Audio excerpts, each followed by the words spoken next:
Evening everyone, my name is Pratibha Singh and my topic is Legendre polynomial. So Legendre polynomial क्या होता है? A differential equation of the form 1 minus x square Y double dash minus 2x Y dash plus N plus 1 Y is equal to 0 और D upon D X 1 minus x square Y dash plus N plus 1 Y is equal to 0। अगर हमारा कोई भी differential equation या फिर इस form में है या फिर इस फॉर्म में है तो उसको हम लोग बोलते हैं लेजेंडर डिफरेंशियल इक्वेशन। ये हमारी लेजेंडर डिफरेंशियल इक्वेशन हो गई। इसमें जो हमारा एन है, एन हमारा कोई भी पॉजिटिव इंटीजर है। ये हम बात हो गया हमारी लेजेंडर डिफरेंशियल इक्वेशन। अब जो हमारा इस डिफरेंशियल इक्वेशन को सॉल्व करने के बाद जो भी हमारा सॉल्यूशन आएगा उस सॉल्यूशन को हम लोग बोलते हैं लेजेंडर फंक्शन। लेजेंडर फंक्शन बोलते हैं। Now Legendre function of first kind is given and denoted as P N X which is equal to summation R is equal to 0 to N by 2 1 minus R 2n minus 2r factorial upon 2nr factorial n minus R factorial n minus 2r factorial and X n minus 2r। ये जो हमारी differential equation हो गई, ये जो हमारा equation है इसको हम लोग बोलते हैं known as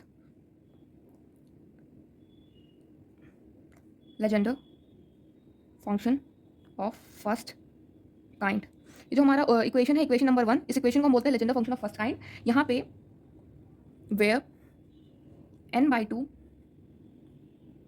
n is even n minus 1 by 2 if n is odd. अब यहाँ पे क्या हो गया, यहाँ पे हमारा ये Legender function of first kind की इक्वेशन हो गई। यहाँ पे जो हमारा n बाई 2 है, समेशन में r is equal to 0 to n by 2। यहाँ पे जो अगर हमारा n इवन हुआ तो हम n बाई 2 लिखेंगे और अगर हमारा n जो है वो ऑड होगा तो वहाँ पे हम n माइनस 1 बाई 2 लिखेंगे। ये तो हो गया हमारा Legendre function of first kind के बारे में। हाँ, Legendre function of first kind equation 1 is also known as Legendre polynomial. जो हमारा इक्वेशन 1 हो गया इसको हम लोग लेजेंडर पॉलिनोमियल भी बोलते हैं।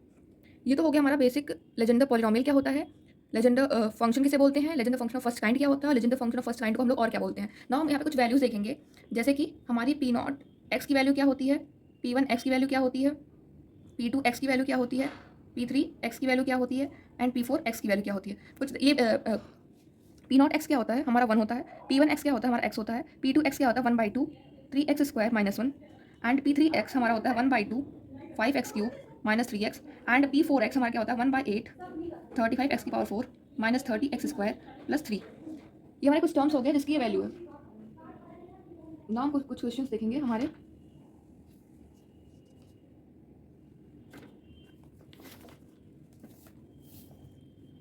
हम क्वेश्चन देखेंगे। हमारा क्वेश्चन है express 4x square minus 3x plus 2 in terms of Legender polynomial. ये हमारा क्वेश्चन हो गया। यहाँ पे जो हमारा 4x square minus 3x plus 2 है इसको हम लोग इस तरह से लिख लेंगे a P two X plus B P one X plus C P naught X. इसको इक्वेशन 1 मान लो। हमारा हो गया क्वेश्चन, इसको हम लोग इस तरह लिख लेंगे 4x square minus 3x plus 2 is equal to a P two X plus B P one X plus C P naught X. Now 4x square minus 3x plus 2 is equal to a। अब हमने P2 P1 और P0 की value जो पीछे लिखी थी वहाँ से हम देखिए यहाँ पे वैल्यूज को पुट कर देंगे। हमारी P2 की वैल्यू थी 3/2 एक्स स्क्वायर माइनस 1 बाई 2 और जो हमारी P1 एक्स की वैल्यू थी वो x थी और जो हमारी P0 1 की वैल्यू थी वो हमारी 1 थी। इसको हम इक्वेशन सेकंड मान लेंगे। अब यहाँ पे इक्वेशन फर्स्ट और इक्वेशन सेकंड में हम जो इक्वेट करेंगे coefficient of, now equating coefficient of x square के कोफिशिएंट को पहले हम इक्वेट करेंगे तो हमारा क्या आएगा 3a/2 इज इक्वल टू 4। यहाँ से हमारा जो a हो जाएगा वो हमारा आएगा 8/3। अब हम इक्वेट करेंगे कोफिशिएंट ऑफ x। वहाँ पे क्या हो जाएगा, अगर x के कोफिशिएंट को इक्वेट करेंगे तो ये हो गए टर्म्स हमारे। यहाँ से आ जाएगा b इज इक्वल टू -3। अब जब हम कोफिशिएंट ऑफ x नॉट को इक्वेट करेंगे, यहाँ पे क्या आ जाएगा हमारा x नॉट को इक्वेट करेंगे तो हमारा आएगा -a/2।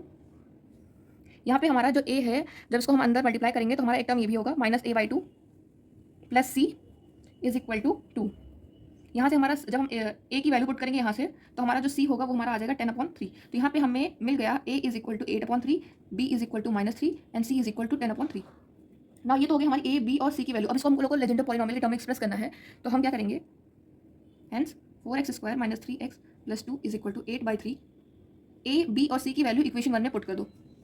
p2x minus 3 p1x plus 10/3 p0x। ये हमारी हो गई equation in the terms of Legender polynomial. ये तो हमारा क्वेश्चन हो गया कि हम कैसे इस क्वेश्चन को सॉल्व करेंगे लेजेंडर पॉलिनोमियल के ऊपर के। ना यहाँ पे हमारा कुछ रिकरेंस रिलेशंस होते हैं लेजेंडर पॉलिनोमियल में, उसको भी हम देखेंगे। रिकरेंस हमारा रिकरेंस रिलेशन क्या होता है, तो यहाँ पे हमारे 6 रिकरेंस रिलेशन होते हैं। पहला क्या होता है हमारा 2n+1 x p n is equal to n plus one p n plus one plus n p n minus one. ये हमारा पहला रिकन्सिलेशन हो गया। दूसरे रिकन्सिलेशन की बात करेंगे तो हमारा हो जाएगा two n plus one p n is equal to p dash n plus one minus p dash n minus one.